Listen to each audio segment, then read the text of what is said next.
ADB news కి స్వాగతం. ముందుగా ముఖ్యాంశాలు. పాఠశాలలో మౌలిక వసతుల కల్పనపై ప్రత్యేక దృష్టి. కలెక్టర్ రాజర్షిషా వెల్లడి. పలు ప్రభుత్వ పాఠశాలను ప్రారంభించిన పాలనాధికారి.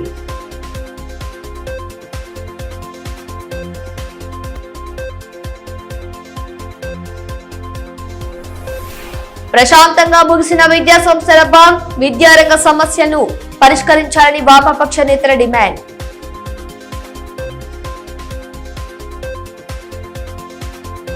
పిల్లలను ప్రతిరోజు బడికి పంపి వారి ఉజ్వల భవిష్యత్తుకు బాటలు వేయాలని జిల్లా కలెక్టర్ రాజర్షిషా పిలుపునిచ్చారు.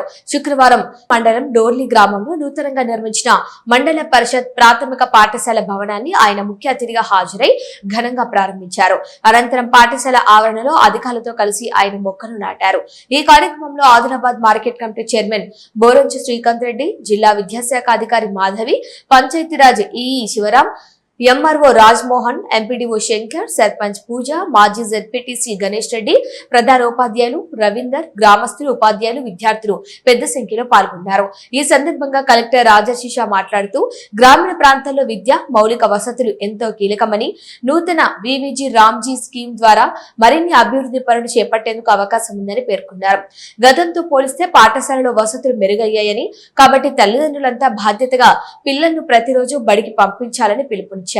ఉపాధ్యాయుల కొరత లేకుండా త్వరలోనే అదనపు సిబ్బందిని ఏర్పాటు చేస్తామని హామీ ఇస్తూ విద్యార్థుల చదువుపై ప్రత్యేక శ్రద్ధ పెట్టాలని, ప్రతిరోజు హోంవర్క్ ఇచ్చి పర్యవేక్షించాలని ప్రధానోపాధ్యాయునికి సూచించారు. గతంలో వరద ముంపు ప్రాంతాల పరిశీలనకు వచ్చినప్పుడు గ్రామస్తులు బడి సమస్యను తన దృష్టికి తెచ్చారని, దానికి స్పందించి త్వరితగతిన పనులు పూర్తి చేసి అందుబాటులోకి తీసుకురావడం జరిగిందని వివరించారు. ఈ సందర్భంగా ఇంజనీరింగ్ అధికారులను, సర్పంచ్, కాంట్రాక్టర్లను కలెక్టర్ అభినందించారు. ఆనాడు ఓన్లీ వరద సందర్భంగా అక్కడ 2-3 ఏరియాలు అక్కడ విజిట్ చేసి కొంచెం వేరే ప్రోగ్రామ్ ఉండడం వల్ల మళ్ళీ అప్పుడు ఈ ప్లాన్ లో లేకుంటే, కానీ డోర్లీ యాక్చువల్గా గతంలో కూడా మళ్ళీ ప్రింట్ ఎలక్ట్రానిక్ మీడియాలో కూడా రావడం జరిగింది. సో ప్రింట్ ఎలక్ట్రానిక్ మీడియా కూడా నేను ధన్యవాదాలు తెలియజేస్తున్నాము. ఎందుకంటే మీరు ఇటువంటి సూచన సలహాలు మళ్ళీ ఇస్తేనే మనం అక్కడికి అక్కడ సమస్యలు కూడా పరిష్కారం చేస్తున్నాము. సో అందరూ కూడా ఈ కార్యక్రమంలో మళ్ళీ మేజర్ గా ఒక సర్పంచ్ గారు, వారు గ్రామస్తులు కూడా మళ్ళీ మా దగ్గర వచ్చి చాలా ఆవేదనతో ఆనాడు వచ్చారు. దట్ సార్ మాకే బడి బాగా లేదు, తర్వాత టీచర్ కూడా ఇష్యూ ఉన్నాయి, చాలా చెప్పడం జరిగింది. సో వెంటనే అప్పుడు శాంక్షన్ చేయడం, తర్వాత ఈ రోజు బడి కూడా ప్రారంభించడం, ఇంకా కూడా ఏవైతే సమస్యలు చెప్పడం జరిగింది అవి కూడా ఒకటి తప్పకుండా పరిష్కారం కూడా చేస్తాము. ఎందుకంటే విద్య కానీ మౌలిక వసతులు కానీ చాలా ఇంపార్టెంట్ ఏదైనా ఒక గ్రామంలో. ఇప్పుడు కొత్త వివిజీ రామ్జీ స్కీమ్ లో కూడా ఇవన్నీ చేయడానికి ఆస్కారం ఉంది. నిన్ననే మనం అందరూ సర్పంచెస్ కూడా మళ్ళీ అవగాహన కూడా చేయడం జరిగింది. సో అన్ని కూడా చేయడానికి ఆస్కారం ఉంది కాబట్టి మళ్ళీ ఈ గారు కూడా ఇక్కడే ఉన్నారు. మనం ఏమేమి చాలా అవసరం ఉన్నాయి దాని ప్రకారం మళ్ళీ మీరు కూడా మీకు నేను ఏవైతే రిప్రజెంటేషన్ ఉన్నాయో మళ్ళీ ఫార్వర్డ్ కూడా చేయడం జరుగుతుంది. 1 by 1 మనం అన్ని కూడా గ్రామంలో ఉన్న సమస్యలు కూడా పరిష్కారం చేద్దాం. రాష్ట్ర వ్యాప్తంగా వామపక్ష విద్యార్థి సంఘాలు శుక్రవారం పిలుపునిచ్చిన విద్యా సంస్థల బంద్ జిల్లా కేంద్రంలో విజయవంతంగా కొనసాగింది. ఎస్ఎఫ్ఐ ఆదివాసీ గిరిజన సంఘం పీడీఎస్యు ఆధ్వర్యంలో పాఠశాలల బంద్ నిర్వహించారు. బంద్ లో భాగంగా ప్రభుత్వ పాఠశాలను మూసివేయించే ప్రయత్నం చేస్తుండగా పోలీసులు విద్యార్థి సంఘాల నాయకులను అదుపులోకి తీసుకుని పోలీస్ స్టేషన్ కు తరలించారు. ఈ కార్యక్రమంలో టీఏవీఎస్ రాష్ట్ర అధ్యక్షులు పూసం సచిన్, ఎస్ఎఫ్ఐ జిల్లా నాయకులు ఇషాం, పీడీఎస్యు జిల్లా కార్యదర్శి మాడావి గణేష్, మాస్ 10 పీడీఎస్యు నాయకులు సాయి, అశోక్, నాయకులు ఆత్రం కిష్టన్న, కోట్నక్ సకూతి తదితరులు పాల్గొన్నారు.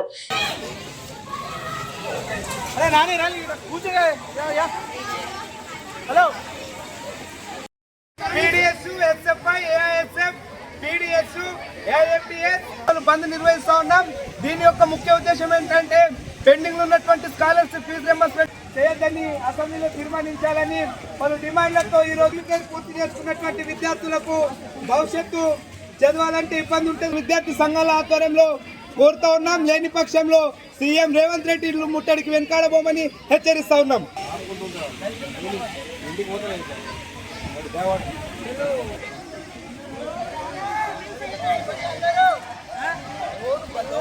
ఈ సందర్భంగా విద్యార్థి సంఘాల నాయకులు మాట్లాడుతూ రాష్ట్రంలో 27,000 ప్రభుత్వ పాఠశాలలను 4,000కే పరిమితం చేయాలనే ప్రతిపాదనను ప్రభుత్వం విరమించుకోవాలని డిమాండ్ చేశారు. విద్యాశాఖకు పూర్తిస్థాయి మంత్రిని వెంటనే నియమించాలని కోరారు.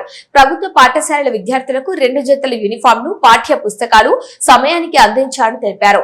మధ్యాహ్న భోజన పథకానికి నిధులు పెంచి అక్షయ పాత్ర, ఇస్కాన్ మన్నా వంటి సంస్థలకు కాకుండా మహిళా సంఘాల ద్వారానే అమలు చేయాలన్నారు. ప్రైవేట్, కార్పొరేట్ విద్యా వ్యవస్థను నియంత్రించేందుకు ఫీజు నియంత్రణ చట్టం తీసుకురావాలని, పెండింగ్ లోను స్కాలర్షిప్లు, ఫీజు రియంబర్స్మెంట్ బకాయిలను వెంటనే విడుదల చేయాలని డిమాండ్ చేశారు. వామపక్ష విద్యార్థి సంఘాల ఆధ్వర్యంలో బంద్ నిర్వహించడం జరుగుతుంటే పోలీసులు రాష్ట్ర ప్రభుత్వానికి వత్తాసు పలుకుతూ విద్యార్థి సంఘాలను దౌర్జన్యంగా అక్రమంగా అరెస్ట్ చేసి పోలీస్ స్టేషన్ కి తీసుకుపోవడం జరుగుతూ ఉంది. వెంటనే రేవంత్ రెడ్డి సర్కార్ విద్యారంగ సమస్యలు పరిష్కరించాలని డిమాండ్ చేస్తూ ఉన్నాం. లేని పక్షంలో రాష్ట్ర వ్యాప్తంగా ఆందోళన దిగుతాం. ఎంత పోలీసులను పెట్టినా ఏం చేసినా విద్యార్థి సంఘాలు ఆందోళన దిగుతారని కూడా రేవంత్ రెడ్డిని హెచ్చరిస్తూ ఉన్నాం. మహిళల సమస్యల పట్ల ప్రత్యేక శ్రద్ధ వహిస్తూ బాధితులకు త్వరితగతిన న్యాయం అందించేలా చర్యలు చేపట్టాలని ఎస్పీ అఖిల్ మహాజన్ పోలీసు అధికారులను ఆదేశించారు. శుక్రవారం ఆదిలాబాద్ పట్టణంలోని ఉమెన్ పోలీస్ స్టేషన్ ను ఆయన ఆకస్మికంగా తనిఖీ చేశారు. ఈ సందర్భంగా పోలీస్ స్టేషన్లోని రికార్డులు, పెండింగ్ కేసులు, ఫిర్యాదులు, పరిష్కార విధానం, స్టేషన్ నిర్వహణ, పరిశుభ్రత వంటి అంశాలను పరిశీలించి అధికారులకు పలు సూచనలు చేశారు. స్టేషన్ కు వచ్చే ప్రతి మహిళ ఫిర్యాదుదారుతో గౌరవంగా, మర్యాదపూర్వకంగా వ్యవహరించాలని, వారి సమస్యను పూర్తిగా విన్నపించి తక్షణమే స్పందించి అవసరమైన చట్టపరమైన చర్యలు చేపట్టాలని సూచించారు.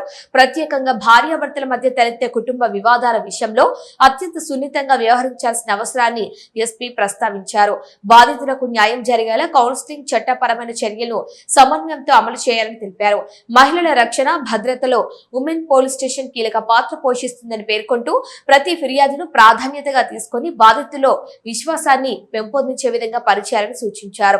పోలీస్ స్టేషన్ రికార్డులను ఎప్పటికప్పుడు నవీకరిస్తూ పెండెన్సీ లేకుండా చూసుకోవాలని, కేసుల దర్యాప్తును నాణ్యతతో వేగవంతంగా పూర్తి చేసి బాధితులకు సత్వర న్యాయం అందించేలా చర్యలు తీసుకోవాలని ఆదేశించారు.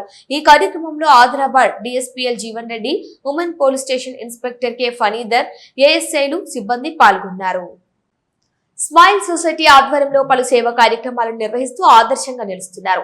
రిమ్స్ లో నిత్యం అన్నదాన కార్యక్రమాలను చేపట్టడంతో పాటు తమ వంతుగా సమాజ హితం కోసం పాటుపడుతున్నారు. తాజాగా శనివారం సొసైటీ అధ్యక్షులు కేఎం శ్రీకాంత్ నేతృత్వంలో భీంపూర్ మండలంలోని బిల్సరి రాంపూర్ అనుబంధ ఆదివాసీ గ్రామం టెక్డీగూడ పాఠశాలలో విద్యార్థులకు బ్యాగులు, బుక్కులు, పెన్నులు, వాటర్ బాటిల్ పంపిణీ చేయగా విద్యార్థులు సంతోషం వ్యక్తం చేశారు. ఈ కార్యక్రమంలో ఎంపీడీఓ గోపాలకృష్ణారెడ్డి, స్మైల్ సొసైటీ ప్రధాన కార్యదర్శి షేక్ మహమ్మద్ రఫీ, స్థానిక సర్పంచ్ సీడం కేశవ్, కార్యదర్శి జలేందర్, సొసైటీ ప్రతినిధులు సాయి గౌడ్, షేక్ నజు, రాథోడ్ రవీందర్, ఉపాధ్యాయుడు రాధాకృష్ణ తదితరులు పాల్గొన్నారు. ఈ సందర్భంగా కేమ శ్రీకాంత్ మాట్లాడుతూ విద్యార్థులకు తోచినంత సహాయం చేయాలన్న ఉద్దేశంతోనే సేవా కార్యక్రమాలు చేపడుతున్నట్టు తెలిపారు. ప్రభుత్వ పాఠశాలలో ప్రస్తుతం ఉన్న విద్యార్థుల హాజరు శాతం 75 నుంచి 90% వరకు తీసుకెళ్లేందుకు లక్ష్యంగా పెట్టుకున్నామని, ఇందుకు పిల్లల తల్లిదండ్రులు సహకరిస్తూ తమ పిల్లలను స్కూళ్లకు పంపించాలని కలెక్టర్ రాజర్షిషా సూచించారు. భుక్తాపూర్ కాలనీలో స్టేషన్ రోడ్డు ప్రభుత్వ ప్రైమరీ స్కూల్ గత 15 ఏళ్ల క్రితం మూతపడింది. దీంతో పాఠశాలను రీఓపెన్ చేయాలని ఇటీవలి కాలనీ వాసులు కలెక్టర్ను కలిసి విన్నవించారు. అయితే సరైన స్థలం లేకపోవడంతో వెటర్నరీ ఆసుపత్రిలో ఉన్న భవనంలోని 2 గదులను ఇవ్వాలని కలెక్టర్ అధికారులకు ఆదేశించారు. దీంతో ఆ శాఖ అధికారులు పాఠశాల కోసం 2 గదులను కేటాయించగా శుక్రవారం municipal chairperson Bandari Anusha, DEO మాధవితో కలిసి కలెక్టర్ పాఠశాలను పునః ప్రారంభించారు. ఇదిలా ఉంటే వయోవృద్ధుల సామైక్య ఆధ్వర్యంలో విద్యార్థులకు స్కూల్ బ్యాగులు, వాటర్ బాటిళ్లు, ప్లేట్లను అందజేశారు. అంతకుముందు వెటర్నరీ ఆసుపత్రిలో 2 లక్షల రూపాయలతో నిర్మించిన షెడ్డును కలెక్టర్ ప్రారంభించారు. ఈ కార్యక్రమంలో వైస్ చైర్మన్ మహమ్మద్ రోహిత్, పశుసంవర్ధక శాఖ జిల్లా అధికారి రామరావు రాథోడ్, ఏడీ గోపీకృష్ణ తదితరులు పాల్గొన్నారు. ఈ సందర్భంగా కలెక్టర్ రాజర్షిషా మాట్లాడుతూ మూతపడిన పాఠశాలను పునః ప్రారంభించాలనే ప్రభుత్వ ఆలోచన మేరకు జిల్లాలో సుమారు 10 పాఠశాలను పునః ప్రారంభించడం జరిగిందన్నారు. ఈ పాఠశాలలో మెరుగైన వసతులు కల్పించేందుకు కృషి చేస్తున్నామని పేర్కొన్నారు. కాలనీ వాసులు, రిటైర్డ్ ఉద్యోగులు పాఠశాల పునః ప్రారంభానికి ఎంతో కృషి చేశారని, వారి కోరికను మన్నిస్తూ ప్రారంభమైన పాఠశాలలో విద్యార్థుల హాజరు శాతం పెంచేందుకు స్థానిక ప్రజలు పాటుపడాలన్నారు. ఈ బడి ప్రారంభించడం అంటే ఎందుకు చేయడం జరిగింది అంటే ఒక ప్రభుత్వం నుంచి ఆదేశాలు కూడా ఉన్నాయి. ఇటువంటి ఏవైతే మూతపడి బడి ఉన్నాయో ఇందాక మళ్ళీ ఎంఈఓ గారు కూడా చెప్పారు, మన డిఓ గారు కూడా చెప్పారు, గత సంవత్సరం కూడా ఇటువంటి చాలా బడి మనం ప్రారంభించాము. ఈసారి కూడా ఇప్పటి వరకు మళ్ళీ 10 ఏవైతే మూతపడి బడి ఉన్నాయో అవి కూడా ప్రారంభించడం జరిగింది. దాంట్లో మళ్ళీ చిన్న చిన్న రిపేర్స్ ఏవైతే ఉన్నాయో మళ్ళీ మన దగ్గర ఉన్న నిధులు మళ్ళీ స్పెండ్ చేస్తూ ఇంజనీరింగ్ డిపార్ట్మెంట్ కూడా చాలా త్వరలోనే, ఎందుకంటే నేను వారికి చెప్పాము ఇక్కడ కాస్ట్ బేసిస్లో మాకు వర్క్ చేసి ఫాస్ట్గా చేయాలి. సో వారు కూడా చాలా స్ఫూర్తిగా మళ్ళీ తీసుకొని వచ్చి మంచిగానే మళ్ళీ 2 రూమ్ కూడా తయారు చేసి మళ్ళీ అక్కడ బోర్డ్స్ కానీ అవి అన్నీ కూడా ఉన్నాయి. ఇందాక డిఓ గారికి ఒక సూచనలు కూడా ఇవ్వడం జరిగింది. కొన్ని చోట్ల మళ్ళీ ఫర్నిచర్స్ కూడా ఎక్కువ ఉంటాయి, ఎందుకంటే మనకి మొన్న మన ఊరు మన బడిలో తర్వాత ఇప్పుడు అమ్మ ఆదర్శ్ పాఠశాలలో కూడా ఇటువంటి చాలా స్కూల్స్లో మళ్ళీ డ్యువల్ డెస్క్ కూడా రావడం జరిగింది. సో వాళ్ళ దగ్గర మళ్ళీ కొన్ని చోట్ల ఇటువంటి పాత కూడా మళ్ళీ బెంచెస్ కూడా ఉంటాయి, మంచి కండిషన్లో ఉంటాయి. అవి కూడా ఇక్కడ మనం షిఫ్ట్ చేస్తే మళ్ళీ పిల్లలకి కూడా చాలా మేలు జరుగుతాయి. సో అది కూడా తప్పకుండా కూడా ఇన్షూర్ చేస్తాము. దీంతో పాటు డివిహెచ్ఓ గారు, సో డివిహెచ్ఓ గారు district fisheries officer, municipal commissioner ఆనాడు వారు ముగ్గురు వచ్చేటప్పుడు నేను మళ్ళీ వారి ముగ్గురికి కాన్ఫరెన్స్ పెట్టాము. ఏదో విధంగా ఇది చేయాల్సిందే. ఫస్ట్ ఏమనుకున్నామంటే పాత మున్సిపల్ భవనంలో చేద్దాము, అది సాధ్యం కాలేదు. ఏమనుకున్నామంటే ఫిషరీస్ బిల్డింగ్కి అక్కడ షిఫ్ట్ చేద్దాము, అది కూడా సాధ్యం కాలేదు. సో మళ్ళీ ఏదో విధంగా చేయాల్సిందే. వారు డిస్ట్రిక్ట్ ఫిషరీస్ ఆఫీసర్ గారు మళ్ళీ ఒక ఎట్లయినా మనకి ఎన్టీటీ డేటా కూడా కొద్ది రోజులు ఐటీ టవర్ అయిన తర్వాత మళ్ళీ షిఫ్ట్ అవుతాయి, మనకి చాలా ప్లేస్ కూడా ఉంటాయి కాబట్టి మళ్ళీ వారు కూడా స్పందించి 2 రూమ్స్కి మళ్ళీ ఒప్పుకోవడం, మనం స్టార్ట్ చేయడం. అండ్ దీని తర్వాత మళ్ళీ ఈరోజు మనం వారికి వయోవృద్ధ సంఘం తరఫు నుంచి కూడా మళ్ళీ ఏవైతే బ్యాగ్స్ ఉన్నాయో తర్వాత మనం కూడా ఫ్రీ నోట్బుక్స్, టెక్స్ట్ బుక్స్ కూడా ఇవ్వడం జరుగుతుంది. సో నేను అందరికీ తల్లిదండ్రులకి కోరుతున్నాము, ఒకటేమో పిల్లలకి డైలీ బడికి మనం తప్పకుండా పంపించాల్సిందే. ఎందుకంటే మనం అటెండెన్స్ చాలా దగ్గర ఉండి ఫేషియల్ రికగ్నిషన్ సిస్టమ్ ద్వారా మానిటర్ చేస్తున్నాము. ఈ రోజు మన జిల్లాలో చూస్తే 75% అటెండెన్స్ దాటింది. గత సంవత్సరం అంత అటెండెన్స్ లేకుంటే, సో ఈ సంవత్సరం మనం చాలా కష్టపడి डेली मल्ली रिव्यू చేస్తూ शुरुआतలోనే हम 75% अटेंडेंस लेकर आए और मेरा टारगेट है कि हम उसको 80-90% तक भी लेकर जाना है। तो उसके लिए मेरे को पेरेंट्स का बहुत सपोर्ट चाहिए। so, मैं पेरेंट्स सबको बोल रहा हूँ जो भी यहाँ पर है, कुछ भी हो जाए, अब आपके इतने पास में स्कूल आ गया అంటే మీరు తప్పకుండా మీ పిల్లలకి డైలీ బడి పంపాల్సిందే। మనం ఇంకా ఏం వసతులు ఉన్నాయో తప్పకుండా ఆ వసతులు కూడా పిల్లలకి తప్పకుండా కల్పిస్తాము। తర్వాత ఇక్కడ ఎవరైతే మళ్ళీ టీచర్స్ కూడా మళ్ళీ అపాయింట్ చేయడం జరిగింది। ఇప్పుడు మళ్ళీ ఇంగ్లీష్ మీడియంలోనే విద్యా బోధన ఇస్తున్నాం కాబట్టి మళ్ళీ ఇంగ్లీష్ మీడియంలో వాళ్ళకి విద్యా బోధనం కూడా ఇస్తూ మళ్ళీ ఇందాక డిఓ గారు చెప్పారు మన నెక్స్ట్ ఇయర్ మళ్ళీ ప్రీ ప్రైమరీ కూడా ఇక్కడ స్టార్ట్ చేస్తాం। మొత్తం కంటిన్యూషన్ అయితే ప్రీ ప్రైమరీ ఉంటాయి, తర్వాత మళ్ళీ ఇక్కడ ప్రైమరీ స్కూల్ కూడా నడుస్తాయి కాబట్టి కంటిన్యూషన్ మోడ్లో అది కూడా స్టార్ట్ చేస్తాము। విద్య అనేది ప్రతి ఒక్కరికి అవసరం వాళ్ళ జీవితంలో। నేనైతే పాఠశాల అంటే నాకైతే దేవాలయంతో సమానం అనుకుంటాను। ఎందుకంటే ఏదైనా ఒక మంచి పొజిషన్కి వెళ్ళాలన్నా కూడా ఒక బాధ్యతగా మెలగాలన్నా ఒక ప్రతి పిల్లాడు వాళ్ళ తల్లిదండ్రుల మీద రెస్పెక్ట్ కానీ ఎదుటి పర్సన్ మీద అంటే వయసులో ఉన్న పెద్దవాళ్ళ మీద రెస్పెక్ట్ కానీ ప్రతి ఒక్కరు ఎలా మంచుకోవాలని తెలుసుకునే దశ మాత్రం స్కూల్ నుంచే ఉంటుంది। కాబట్టి నా దృష్టిలో స్కూల్ అంటే దేవాలయంతో సమానం। అటువంటి దేవాలయాన్ని మా చేతుల మీదుగా ఆ భగవంతుడు నాకు ఇచ్చినందుకు నాకు చాలా సంతోషంగా ఉంది। ఇటీవల బీజేపీ నాయకుడు ఎండ్రాడు నగేష్ చేసిన వ్యాఖ్యలను Congress legal cell chairman Mangesh ఖండించారు। శుక్రవారం కంది శ్రీనివాసరెడ్డి క్యాంపు కార్యాలయంలో ఏర్పాటు చేసిన మీడియా సమావేశంలో ఆయన పాల్గొన్నారు। నగేష్ వ్యాఖ్యలు ప్రజలను తప్పుదో పట్టించేలా ఉన్నాయని అన్నారు। 72/3 సర్వే నెంబర్లోని ప్రభుత్వ భూమిని అక్రమంగా రిజిస్ట్రేషన్ చేయించుకున్నారని, ఎమ్మెల్యే తన భార్య బంధువుల పేర్లపై పలు చోట్ల ఫ్లాట్లు నమోదు చేశారని ఆరోపించారు। ఈ విషయంపై అధికారులకు ఫిర్యాదు చేస్తామని తెలిపారు। ప్రజాభవన్ ను కూల్చివేస్తామన్న వ్యాఖ్యలు తీవ్రంగా ఖండిస్తూ కంది శ్రీనివాసరెడ్డి సొంత డబ్బులతో నిర్మించిన భవనమని, అవసరమైన పత్రాలు తమ వద్ద ఉన్నాయని స్పష్టం చేశారు।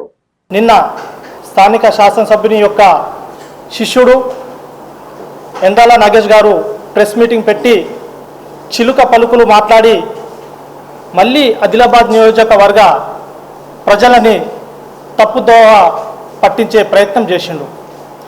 ఈరోజు నేను నగేష్ గారికి సూటిగా అడుగుతున్నాను, మేము ఏదైతే అడుగుతున్నామో, ఏదైతే స్థానిక శాసనసభ్యుని యొక్క సతీమణిపై 11 ప్లాట్లు రిజిస్టర్డ్ అయినాయి, ఆ 7 ఎకరాలు 2/3 సర్వే 72/3 సర్వే నంబర్లో 11 టోటల్ వాళ్ళ భార్య పైన అయినాయి। మళ్ళీ ఇప్పుడు మాకు కొత్తగా తెలిసిన విషయం ఏంటంటే మళ్ళీ 4 ప్లాట్లు వాళ్ళ యొక్క అల్లుడు సిద్ధార్థ పైన కూడా రిజిస్టర్డ్ అయినాయి. మళ్ళీ వాళ్ళ ఇంట్లో ఉన్న వర్కర్సు 2 పై కూడా 2 ప్లాట్లు రిజిస్ట్రేషన్ జరిగింది. ఇది పూర్తిగా ఏదైతే 7 నుంచి 8 ఎకరాల భూమి ఉందో అది పూర్తిగా ప్రభుత్వ భూమి, అది అసైన్ ల్యాండ్. మేము ఈ క్వశ్చన్కు మేము నగేష్ గారికి అడుగుతున్నాము, మీరు ఒక న్యాయవాది, ఒక 15-20 సంవత్సరాల నుంచి ప్రాక్టీస్ చేస్తున్నారు. కేవలం మీ శాసనసభ్యుని యొక్క మెప్పు పొందడానికి మీరు ఆ ప్రభుత్వ భూమిని కబ్జా చేసుకుని రిజిస్ట్రేషన్ చేసినా కానీ మీరు ప్రెస్ మీటింగ్ పెట్టి కాదు అది ప్రభుత్వ భూమి కాదు, మా నాయకుడు బీసీ నాయకుడు, మా బీసీ నాయకుడు సంపాదించుకోవద్దా, లేదంటే మా నాయకుడు అభివృద్ధి చెందొద్దా అని మీరు అంటున్నారు. మేము కాంగ్రెస్ పార్టీ తరఫున బీసీ నాయకుడు అభివృద్ధి చెందాలని కోరుకుంటాం ఎవరైనా కానీ న్యాయంగా కష్టపడి బిజినెస్లు చేసి సంపాదించండి, కాదంటలేము. కానీ ప్రభుత్వ భూమి, కోట్ల భూమి, ఆ కోట్ల భూమిని మీరు అక్రమంగా రిజిస్ట్రేషన్ చేసుకొని కబ్జాలు చేసుకొని మీరు సంపాదిస్తున్నారు. దీనికి వ్యతిరేకం మా పార్టీ వ్యతిరేకం, మా కంది శ్రీనివాస్ రెడ్డి గారు వ్యతిరేకం. కాబట్టి ఇది మేము 10 సార్లు అదే చెప్తున్నాము. ప్రజలకు రెవెన్యూ సేవలతో పాటు ఇతర ప్రభుత్వ సేవలను మరింత సులభంగా అందుబాటులోకి తీసుకురావాలనే ఉద్దేశంతో ప్రభుత్వం తలమడుగు మండలానికి 4 మీ సేవా కేంద్రాలను మంజూరు చేసింది. ఇందులో భాగంగా బరంపూర్ గ్రామంలో నూతనంగా ఏర్పాటు చేసిన మీ సేవా కేంద్రాన్ని జిల్లా వ్యవసాయ market committee chairman Boranchu Srikanth Reddy, మాజీ ZPTC Goka Ganesh Reddy ribbon cut చేసి ప్రారంభించారు. ఈ కార్యక్రమంలో మాజీ జెడ్పీటీసీ బాబన్న, కాంగ్రెస్ పార్టీ మండల convener Pratap, Ali committee chairman Kedareshwar Reddy, గ్రామ పెద్దలు, పార్టీ నాయకులు, ప్రజాప్రతినిధులు, గ్రామస్తులు తదితరులు పాల్గొన్నారు. ఈ సందర్భంగా అతిథులు మాట్లాడుతూ ప్రజలు చిన్నపాటి పనుల కోసం దూర ప్రాంతాలకు వెళ్లాల్సిన అవసరం లేకుండా రెవెన్యూ, ఆదాయ, కుల, నివాస ధృవీకరణ పత్రాలు, వివిధ ప్రభుత్వ దరఖాస్తులు తదితర సేవలను స్థానికంగానే పొందే అవకాశం ఈ కేంద్రం ద్వారా కలుగుతుందని తెలిపారు. ప్రభుత్వం ప్రజలకు పారదర్శకంగా వేగవంతంగా సేవలు అందించేందుకు మీ సేవా కేంద్రాల విస్తరణకు ప్రాధాన్యత ఇస్తుందన్నారు. మున్సిపల్ పరిధిలో పారిశుద్ధ్య లోపాన్ని అధిగమించేందుకు ప్రత్యేక దృష్టి సారించినట్లు మున్సిపల్ చైర్పర్సన్ బండారి అనుష అన్నారు. శుక్రవారం కేఆర్కే కాలనీ పరిధిలో గల వార్డు నెంబర్ 7, 8లో ఫ్రైడే డ్రై కార్యక్రమంలో భాగంగా అవగాహన ర్యాలీ నిర్వహించారు. మున్సిపల్ వైద్య ఆరోగ్య శాఖల ఆధ్వర్యంలో డెంగ్యూ వ్యాధి నివారణకై ప్రత్యేకంగా ప్రజలు అవగాహన కల్పిస్తున్నారు. ఈ సందర్భంగా ఇంటింటికి తిరుగుతూ ఇండ్లలో నీటి నిల్వలు గుర్తించి ప్రజలకు నీటి నిల్వలు లేకుండా చూసుకోవాలని సూచించారు. ఇంటి ఆవరణలో కూలర్లు, పూల కుండీలు, వాహన టైర్లలో నిల్వ నీటిని తొలగించారు. అనంతరం దోమల నివారణకు మురుగు కాలువలో బ్లీచింగ్ తో పాటు పిచికారీ చేయించారు. పరిసరాలను పరిశుభ్రంగా ఉంచుకోవాలని సూచించారు. ఈ కార్యక్రమంలో వార్డు స్పెషల్ ఆఫీసర్లు, SC corporation ED Manohar, minority సంక్షేమ శాఖ అధికారి Kaleem, municipal commissioner Jagadeeshwar, MEPMA PD CVS Raju, DMO Nilofar, medical officer Deepika Reddy, councillor Nathsen, sanitary inspector Shankar తదితరులు పాల్గొన్నారు. ఈ సందర్భంగా చైర్పర్సన్ బండారి అనుష మాట్లాడుతూ సీజనల్ వ్యాధుల పట్ల ప్రజలను అప్రమత్తం చేయడంతో పాటు అవగాహన కల్పించేందుకే జిల్లా కలెక్టర్ ఆదేశాల మేరకు ఫ్రైడే డ్రై కార్యక్రమాన్ని అన్ని వార్డుల్లో నిర్వహించడం జరుగుతుందన్నారు. దీనికోసం 40 లక్షల నిధులను కేటాయించి వివిధ పారిశుద్ధ్య పనులు చేపడుతున్నట్టు తెలిపారు. 40 మంది కార్మికులు, 4 ట్రాక్టర్లను ప్రత్యేకంగా ఏర్పాటు చేసుకుని వర్షాకాలంలో పారిశుద్ధ్య లోపాన్ని అధిగమించేందుకు చర్యలు చేపట్టామన్నారు. ప్రజలు సైతం తమ ఇంటితో పాటు పరిసరాలను పరిశుభ్రంగా ఉంచుకోవాలని, నీటి నిల్వ కారణంగా దోమల వృద్ధి చెందే అవకాశం ఉందన్నారు. డ్రై డే ఫ్రైడేలో భాగంగా వార్డ్ నంబర్ 7 అండ్ 8లో ఎక్కడైతే నీటి నిల్వ ఉంటుందో అలాగే వీళ్ళకు కూడా ఈ ప్రాంతంలో ఉన్న వాళ్ళకి అవగాహన సదస్సు కొరకై మేము మా మున్సిపాలిటీ సిబ్బంది కావచ్చు, కమిషనర్ కావచ్చు, మెప్మా డిపార్ట్మెంట్కి సంబంధించిన డిపార్ట్మెంట్ అలాగే హెల్త్ డిపార్ట్మెంట్ ప్రతి ఒక్కరం పాల్గొని అవేర్నెస్తో పాటు ఇక్కడ వాళ్ళకు కూడా తెలియజేస్తున్నాం. అంటే ఎలాంటి సీజనల్ వ్యాధులు ఉంటాయో దానికి కూడా మీరు మేమెంత 100% చేయగలుగుతాము, మీరు కూడా మీ ఇంటి పరిసరాలు శుభ్రంగా ఉంచుకోవాలని తెలియజేస్తున్నాము. ముఖ్యాంశాలు మరోసారి.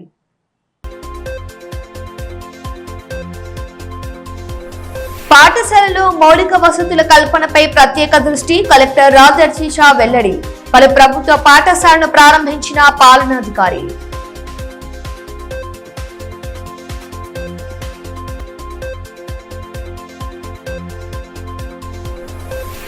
ప్రశాంతంగా ముగిసిన విద్యా సంస్థల బంద్, విద్యారంగ సమస్యలను పరిష్కరించాలని వామపక్ష నేతల డిమాండ్.